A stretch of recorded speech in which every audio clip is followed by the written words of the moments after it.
시작됩니다. 오늘 새롭게 시작되는 시리즈의 주된 테마는 새바람입니다. 오늘 인생에 바람이 붑니다. 그 바람은 매울 신자 신바람입니다. 매운 바람이 우리 삶에 몰아쳐도 성령으로 사는 사람은 새바람, 새로운 바람으로 살게 될 줄로 믿습니다. 이 시리즈가 계속되면서 우리를 향해 허락하시는 하나님의 놀라운 능력으로 말미암아 매운 바람이 거쳐지고 성령의 새바람 부는 우리 모든 성도들 다 되시기를 주님의 이름으로 축원합니다. 오늘 말씀은 이스라엘에 대한 이야기입니다. 이스라엘의 출애굽부터 광야 생활, 가나안 생활을 함께 엮어서 짧으나마 간단하게 살펴보고 그 안에서 교훈을 얻고자 합니다. 우리가 생각하는 대로 이스라엘 사람들은 참 대단한 민족들입니다. 그런데 성경에서 알려주는 이스라엘 사람들의 행태를 보면 그렇게 다 완전한 것은 아니었습니다. 지혜로워 보이기도 하지만 참 어리석기도 했습니다.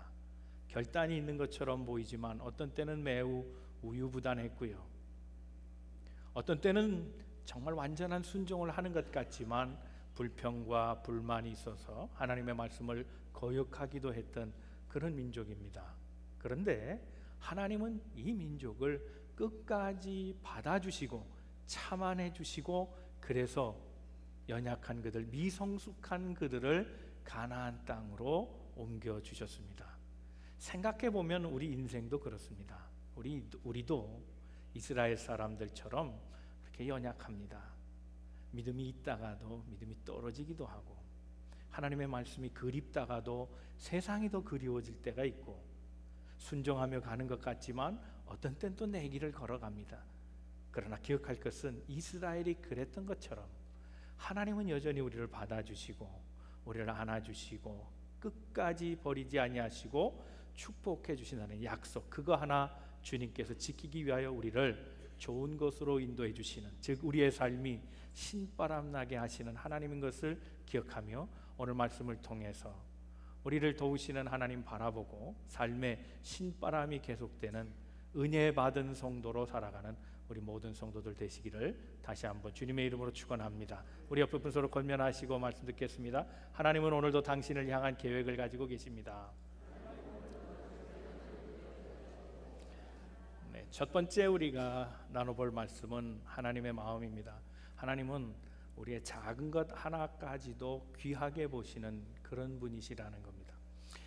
이스라엘 사람들은 출애굽할 때 준비된 사람들이 아니었습니다. 그들이 계획한 일이 아니기 때문입니다. 하나님이 그들을 구해내고자 하셨습니다. 갑작스러운 계획입니다. 그런데 그 갑작스러운 계획이 하나님의 능력 가운데서 이루어진 것을 봅니다. 이스라엘 백성은 단지 그 하나님이 그들을 향하여 행사해 주신 능력 하나만 보고 따라갔다, 그렇게 성경은 기록하고 있습니다.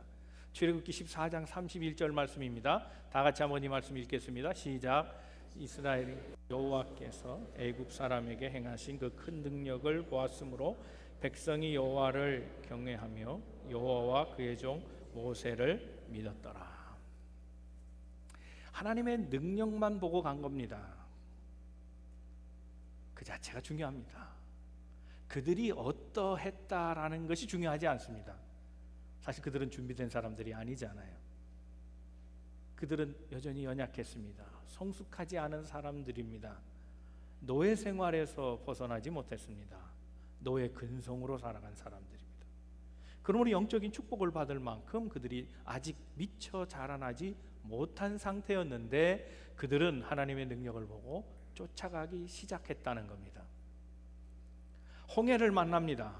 홍해를 만났을 때도 그들은 완전한 신앙을 보여주지 못했습니다. 가로막힌 상황에 대해서 절망하고 뒤따르는 병사들 앞에서 그들은 두려워했습니다. 부족합니다. 연약합니다. 온전한 신앙인의 모습, 담대한 용기가 그들에게 보이지 않습니다. 그런데 어찌할 바 알지 못하지만 뒤로 갈 수는 없기에 앞으로 간 겁니다. 그 자체가 중요한 겁니다. 광야의 40년 기간도 그렇습니다. 메추라기 또 만나를 먹이신 하나님, 그 하나님을 보고 그들은 늘 감사했어야 했는데 그들의 삶에 늘 불평이 있었습니다.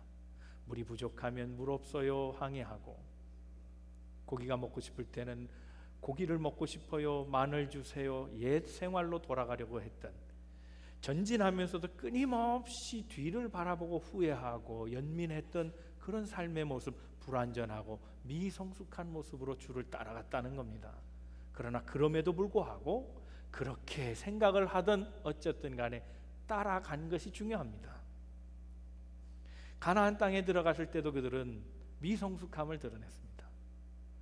엄청난 여리고성 앞에 그들은 메뚜기처럼 느껴졌고, 하나님을 원망하고 우리는 더 이상 이제 살 수 없다 자포자기했던 대다수의 사람이 그렇게 체념하고 살았던 불신앙의 사람들이었습니다. 어려움 앞에 속내를 다 드러내 보이고 믿음 없음이 드러나는 그런 삶의 모습이 그들에게 있었지만, 하나님은 그런 사람들을 이끌고 또 가나안 땅에 들어가게 하셨습니다.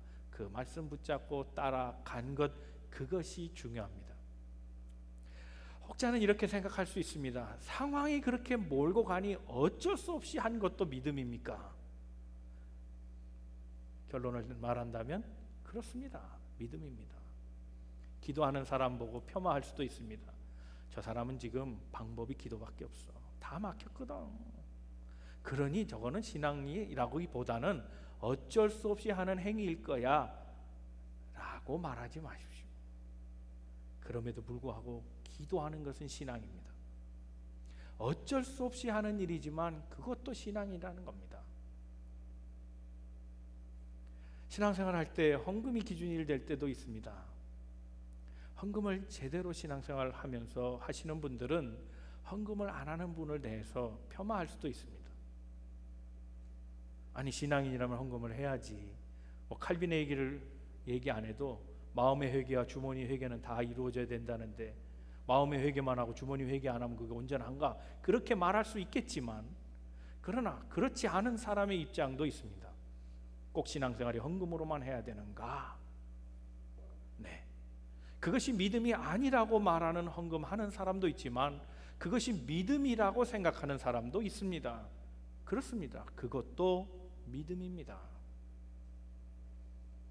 하나님은 그 믿음 자체, 작은 것일지라도, 부족한 것일지라도, 미완의 것일지라도, 뭔가 어긋나고 뭔가 부족한 그것도 하나님이 인정해 주시는 분이라는 겁니다. 교회에 와서 예배 드릴 때 얼마나 평안하시면 주무시겠어요? 아니, 자려면 집에서 자지 꼭 교회 와서 자? 오죽하면 교회에서 자겠어요? 집에서 못 자니까 여기서 자는 거지. 밤새 불면증에 시달려서 하나님 말씀이 자장가로 들리니 얼마나 좋겠습니까? 그게 믿음 없는 게 아니라, 보세요, 교회 와서 자잖아요. 교회 온 게 중요한 거예요. 그것도 믿음인 거예요. 그렇잖아요. 하나님께서 사랑하시는 영혼에게 뭘 주세요? 단잠을 주신다. 푹 주무세요. 그것도 은혜예요. 여러분, 대비 효과라는 말이 있습니다. 대비 효과. 이전에 한국의 모 대통령이 교회에서는 주차장 관리를 했습니다. 그래서 사람들한테 익히 훌륭한 분이다 하는 걸 알릴 수 있었습니다. 그게 대비 효과입니다. 사회에서는 회장을 지냅니다. 문 하나 자기 손으로 열지 않습니다. 직원들이 다 문 열어주고 카페트 깐 위에 다 호의하면서 인사하고. 그런데 교회 와서 그런 분들이 허된 일을 합니다. 설거지하고 쓰레기 줍고 그리고 주차장 봉사하고. 네, 회장이 그런 일을 하는 것은 쉽지 않을 겁니다. 그러나 그럼에도 불구하고 할 수 있습니다. 왜요? 대비 효과가 큰 겁니다. 와, 시간이 많이 나는 사람, 그런 사람이 시간 내면 대비 효과가 떨어집니다.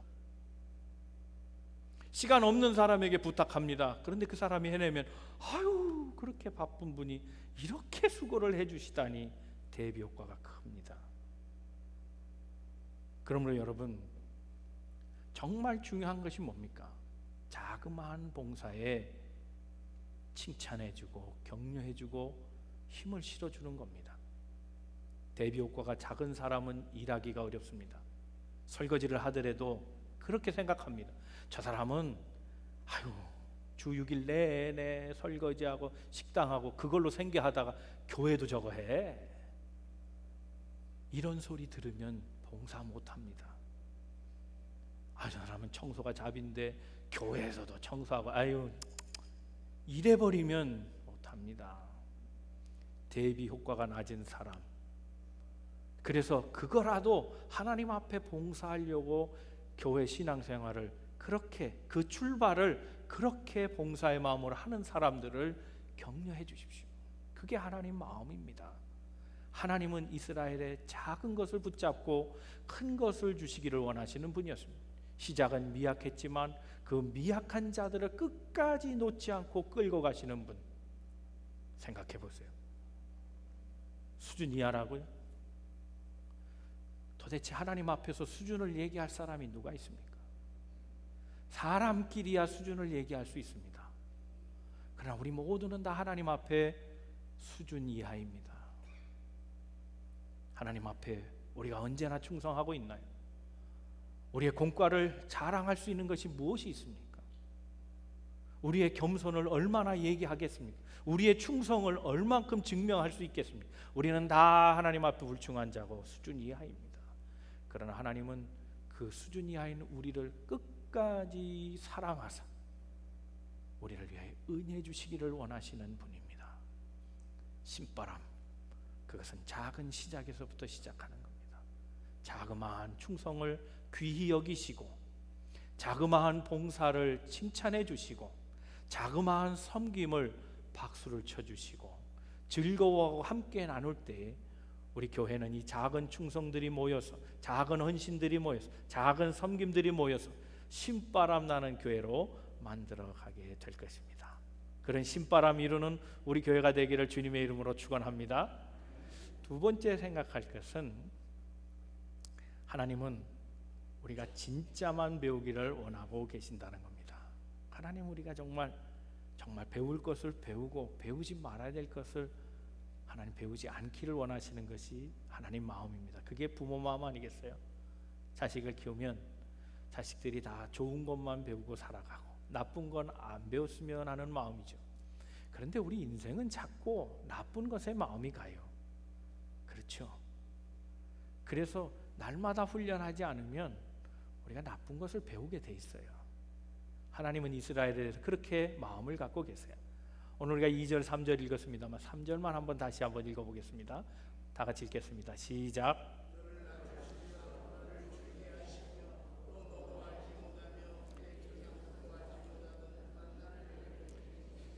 사람이 떡으로만 사는 것이 아니요 여호와 입에서 나오는 모든 말씀으로 사는 것을 내가 알게 하려 하심이라.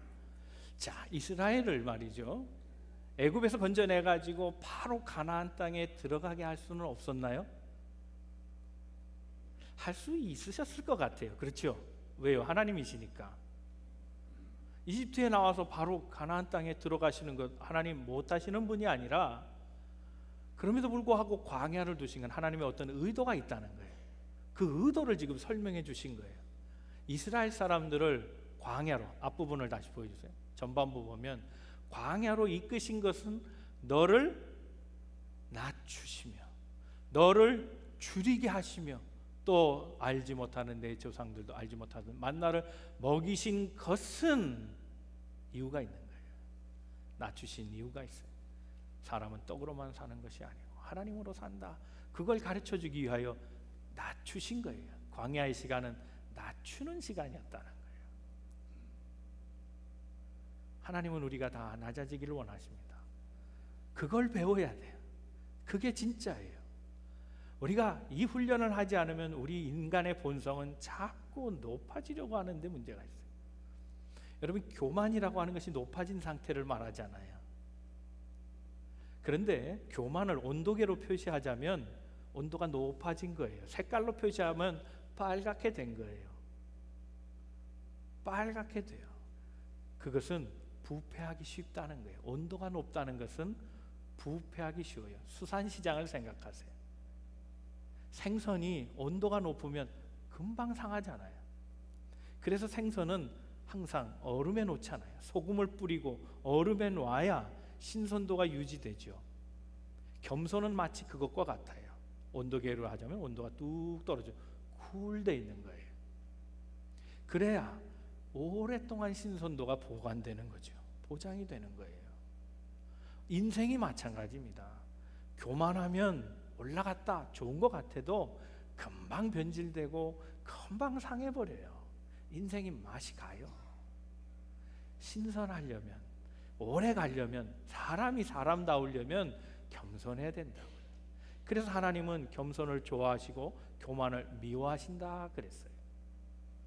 교만은 멸망의 선봉이에요. 앞잡이고 지름길이라 그랬어요.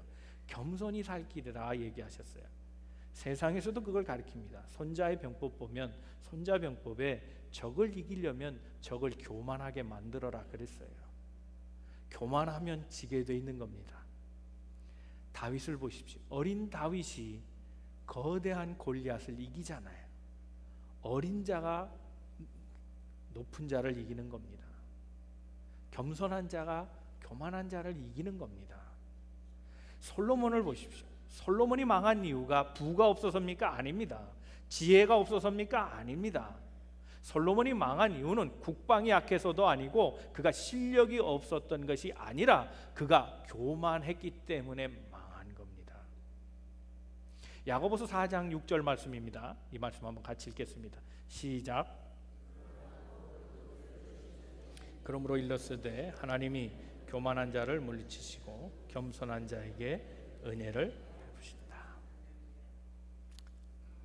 하나님은 교만한 자를 좋아하시지 않았어요.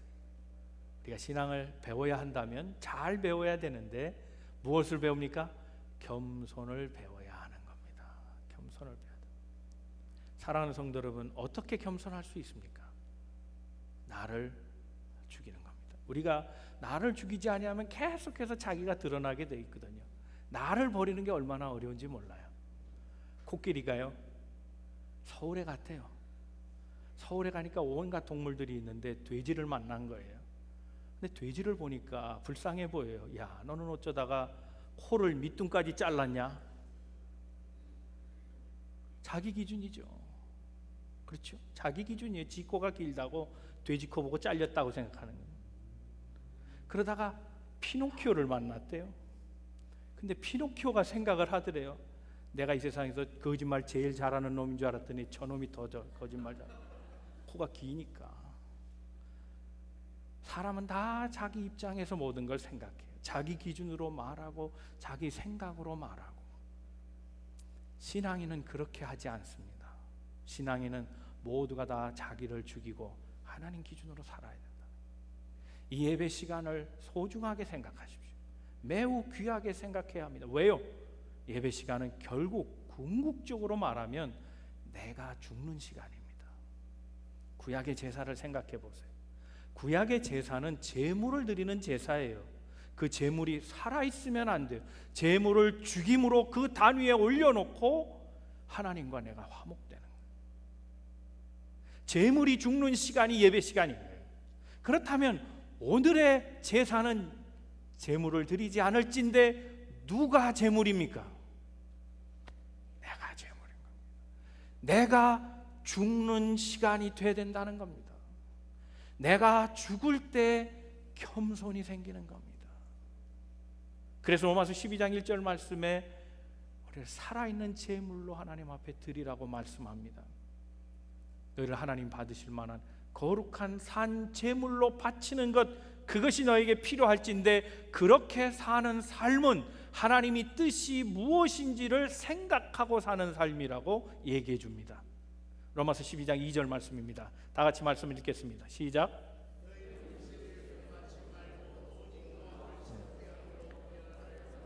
하나님의 선하시고 기뻐하시고 온전하신 뜻이 무엇인지 분별하도록 하라. 생각해야 합니다. 내 뜻이 아니고 내 생각이 아니고 하나님의 선한 것이 무엇인가를 생각하고 살아가는 삶, 내 기준이 아닙니다. 하나님이 기뻐하시는 일이 무엇일까 생각하고 살아가는 삶, 하나님이 온전케 하시는 것, 그 선을 이루는 것이 도대체 무엇일까를 날마다 생각하여 분별하고 그것을 쫓아가는 삶, 그러므로 삶의 방향을 어디로 갈 것이며 무엇을 할 것인지를 정하기 위하여 내 자신이 죽고 하나님 말씀 듣고 살아가는 것, 이것을 배우라는 겁니다. 저는 주일 아침 되면 사실 긴장하거든요. 아침에 샤워를 해도 정신이 없고 그래요. 오늘 아침에도 정신 나간 짓을 했어요.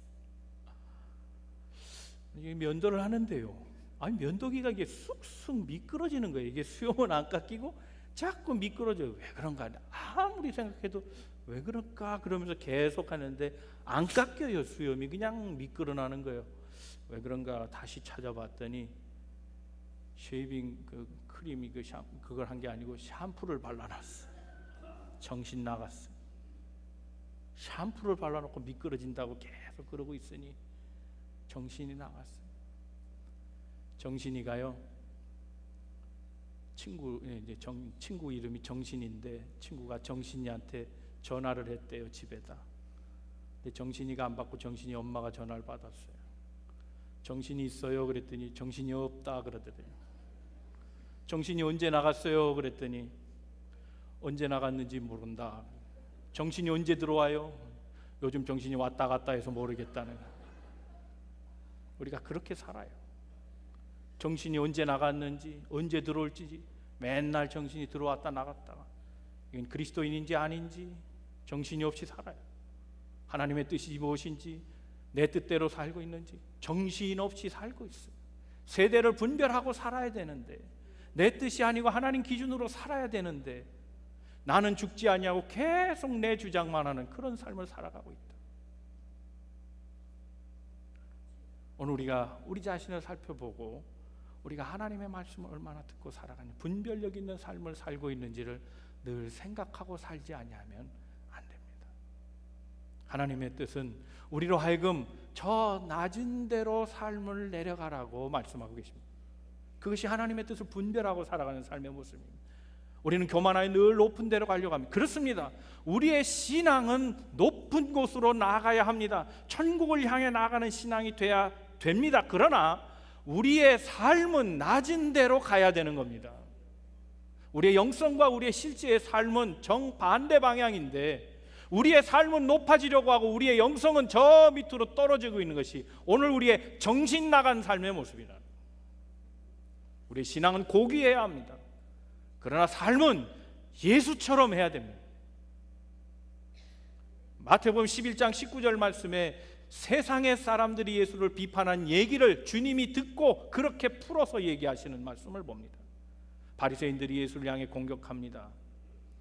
예수는 먹는 거 좋아하고 마시는 거 좋아하고 그래서 음식을 탐하는 자라, 술 취하고 포도주를 즐기는 자라, 세리의 친구요 죄인들의 친구가 되었다. 그렇게 세상 사람들이 얘기하는데 그 다음 말이 더 중요합니다. 지혜는 그 일을 행함으로 옳은 것을 증명하느니라 그랬습니다. 내 행동이 옳다는 겁니다. 그렇게 살아야 된다는 겁니다. 그게 기독교의 기본 영성입니다. 하나님은 우리를 사랑하사 하나님의 형체를 버리고 사람이 되어주셔서 더럽고 추하고 냄새나는 사람들에게 내려오셔서 그들과 어울리기를 좋아하시는 그런 분이십니다. 그러므로 우리는 무엇을 배웁니까? 약자와 함께 있는 법을 배워야 합니다. 이 어울림, 이 상생을 배워야 합니다.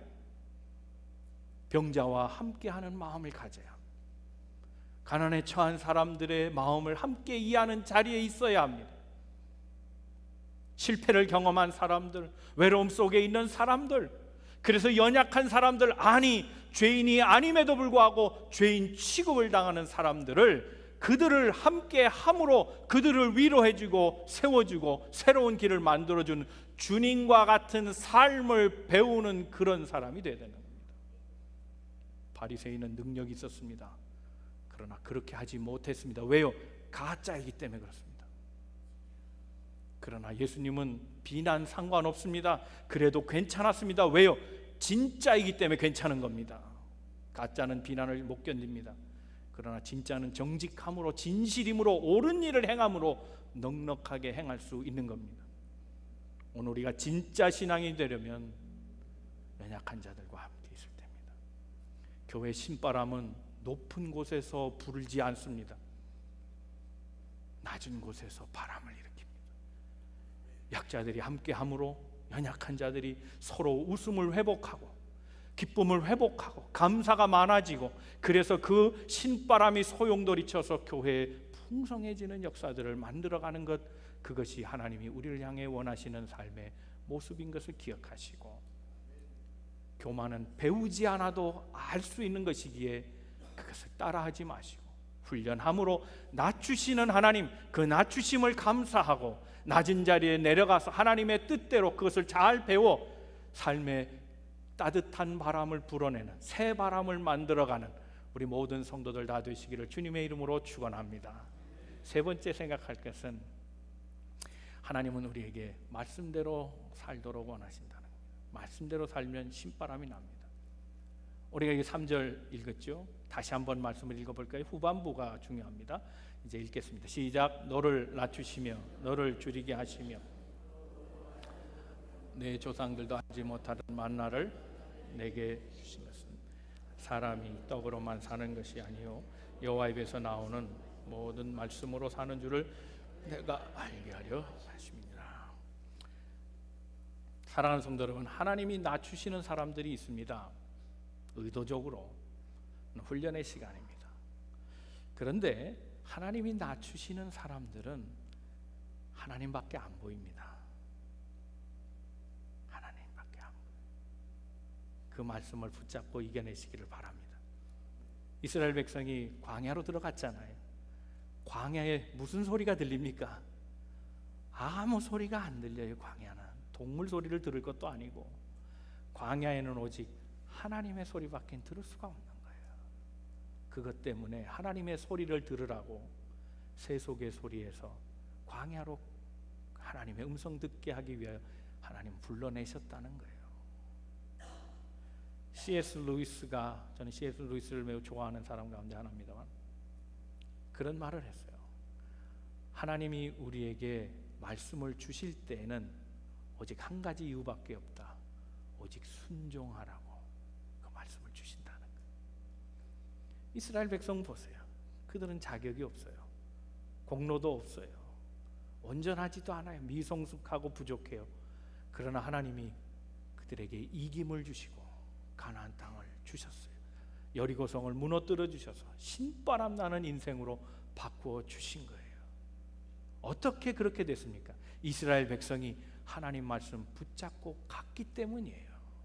연약하지만 광야에서 들을 소리란 하나님의 음성밖에 없기에 그 말씀을 의지하고 따라갔더니 하나님이 땅 없는 그들에게 땅을 주셨고 집 없는 그들에게 집을 주셨어요. 주권이 없는 그들에게 주권을 주셨고 자유가 없는 그들에게 자유를 주셨어요. 하나님이 하신 일이에요. 말씀을 붙잡기만 하면 하나님이 이렇게 신나는 인생으로 바꿔주신다는 거예요. 여러분, 이스라엘 백성이 여리고성을 이길 때 그들이 한 일이 무엇인가 잘 아시잖아요. 아무 한 일이 없어요. 그들이 얼마나 말이 많던 백성인 줄 아시죠? 시작부터 그들은 말로 살았어요. 말이 얼마나 많았는지, 늘 불평하고 늘 원망하고 늘 지도자를 욕했어요. 그 말이 얼마나 많았는지요. 그런데 여러분, 광야의 끝 무렵에 보세요. 그들은 조용해졌어요. 여리고성을 도를 때 하나님 말씀하셨어요.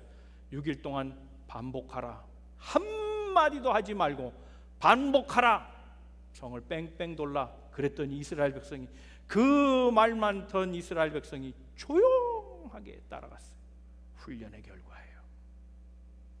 40년 동안 그들은 하나님의 말씀에 복종하는 훈련을 한 거예요. 시끄럽던 백성이 조용해진 거예요. 옛날에 카피 광고 중에 그런 거 있어요. 용각산이라는 거 아시죠? 용각산 모르지 너희들 피러. 넌 용각산 모르지. 미안해. 그 광고 어떻게 합니까? 뭐라 그래요? 이 소리가 아닙니다. 이 소리도 아닙니다.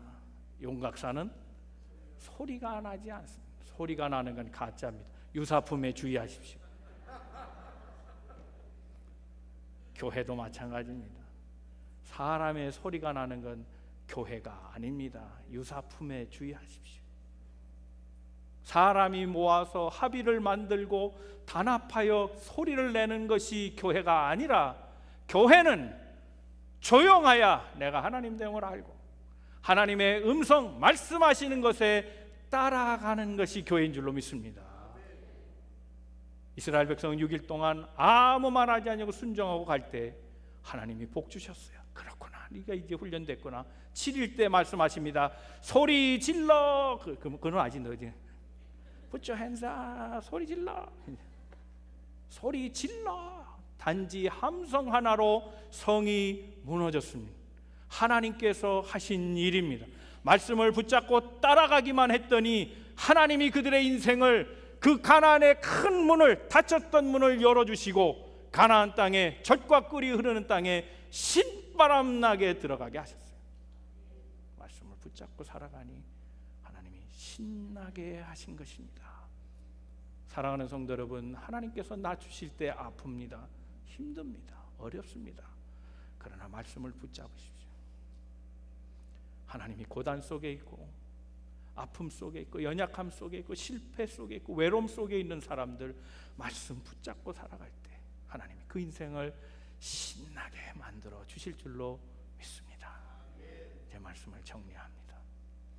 하나님은 우리의 그 어떤 시작도 나무래지 아니하시고 새 출발하는 마음만 가져도, 우리가 비록 미성숙하고 불완전해도 하나님은 약속의 하나님이시라 우리를 가나안 땅으로 인도해 주시기 위해 수고하시는 분임을 기억해야 합니다. 하나님은 우리의 작은 시작도 축복해 주시는 분입니다.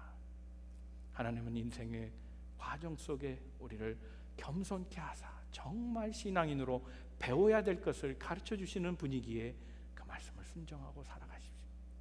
그 말씀을 끝까지 붙잡고 세속의 소리를 앞서지 말고 하나님의 소리를 앞세워서 그 말씀에 순종하고 살아가면 우리 인생을 노예에서 자유인으로, 속박을 받은 사람에서 축복을 나눠주는 사람으로, 신명나는 인생으로 바꾸어 주실 줄로 믿습니다. 우리의 인생의 바람, 매운 바람, 신바람입니다. 그러나 하나님은 우리에게 새바람, 새로운 바람, 신바람을 일으켜서 성령으로 우리를 다시 새롭게 하시고 늘 기쁨과 감격 속에 살기를 원하시는 분, 그분인 것을 기억하고 성령으로 신바람 나는 인생 살아가는 우리 모든 성도들 다 되시기를 주님의 이름으로 축원합니다. 기도하겠습니다.